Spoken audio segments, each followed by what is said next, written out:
Oh, the selection had been so smooth. It had happened right beneath their noses, in front of their eyes, and yet no one had known what he was doing.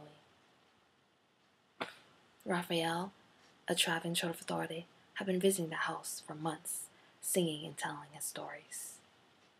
It had appeared that he did not treat Helena any different, for he had sang love songs to all the girls, kissed their hands, and admired their jewels, especially their jewels. Raphael was like a black-eyed raven.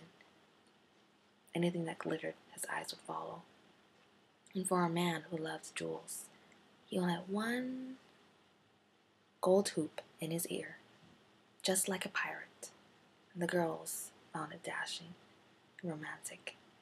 Yet only two girls mattered, the daughters of the household, Giovanna, the eldest, and Helena, the youngest. And these daughters had access to all the jewels, expensive and beautiful jewels. But only one matched and did justice to Helena's beauty, their mother's rubies. It was 3 strands of red blood rubies set in gold. And when the sun hit it, it alight with fire. Beautiful rubies. Afterward, Giovanna blamed herself. I was closest to her. I loved her.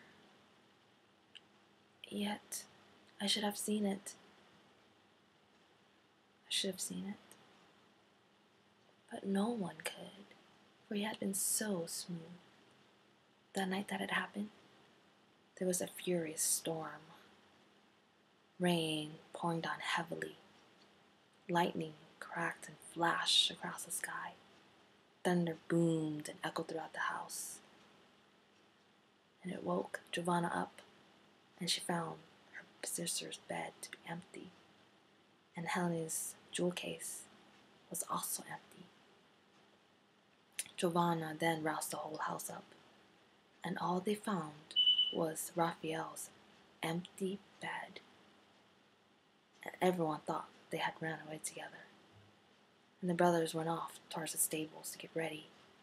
But a horse came galloping in. No rider. And then Raphael came stumbling. And he suddenly said, I went after them, the 2 lovers, Helena and her lover. They were running away. They were going to the harbor. And then lightning flashed as they passed the cliff, and it scared Helena's horse, and it went over. So did Helena.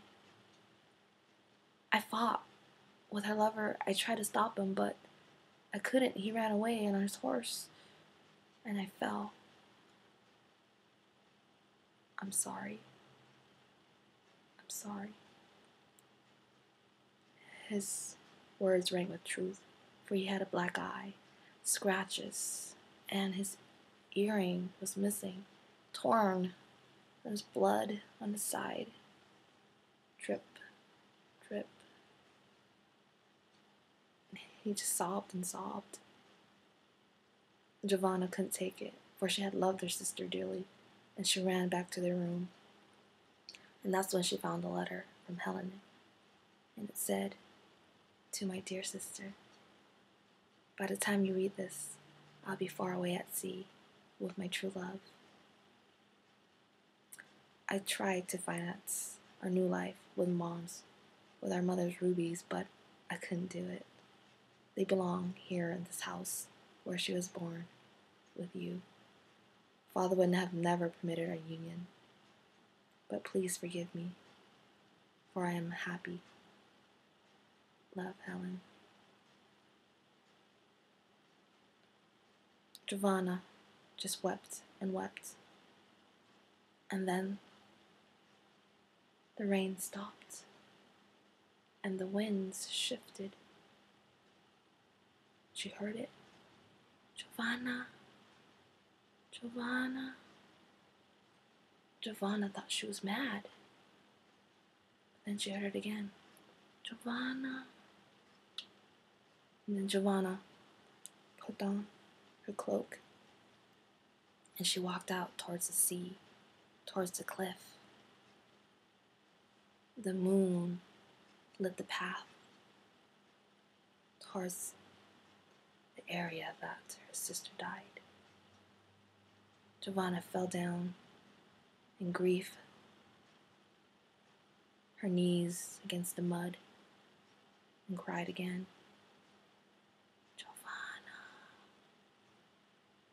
Giovanna turned, and in the mist, Helene's form took shape.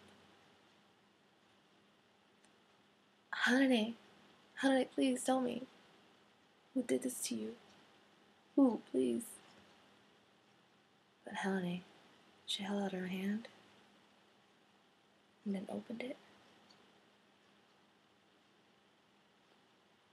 It was a gold hoop, fit for a pirate.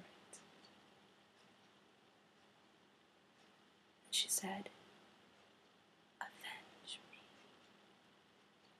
Avenge me." Giovanna looked past her murdered sister, and there were other shades, victims. And Helena said, "Avenge us. Avenge us."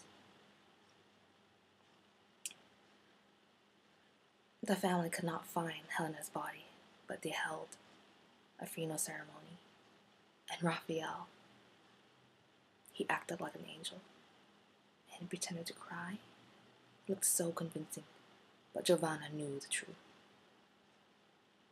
He was leaving, but somehow Giovanna was able to convince him to come back with her jewels, for she had worn many of the expensive jewels when she left, and she made him promise to come back, and he did a few weeks later, and they met like trusting lovers.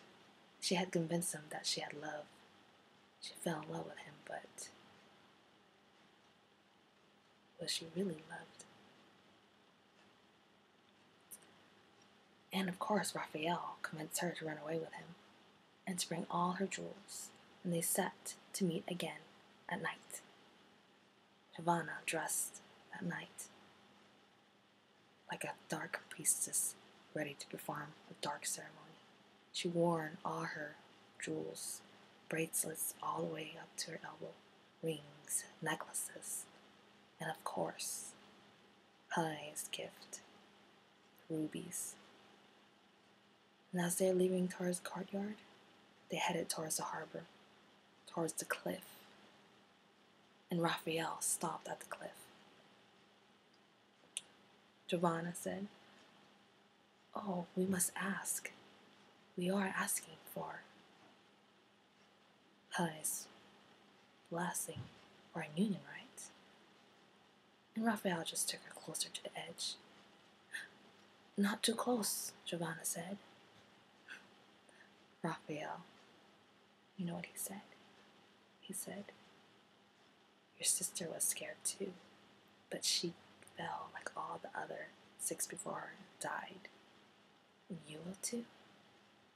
But before, give me your jewels." Giovanna stopped. She undid her cloak and unclasped the rubies. She said, "You want this?"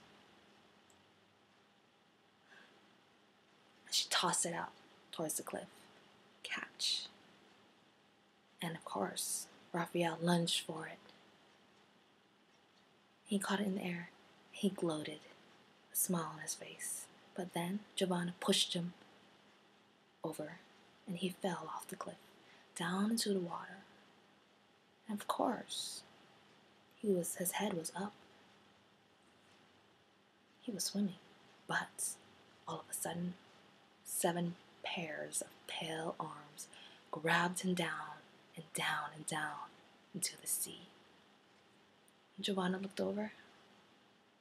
There, you took 7 brides down there to the sea, and now you'll be the bridegroom in the sea. And then Giovanna picked up her cloak, put it on. And that night, when she went home, she slept and had a peaceful night. And all the other nights that followed was the same.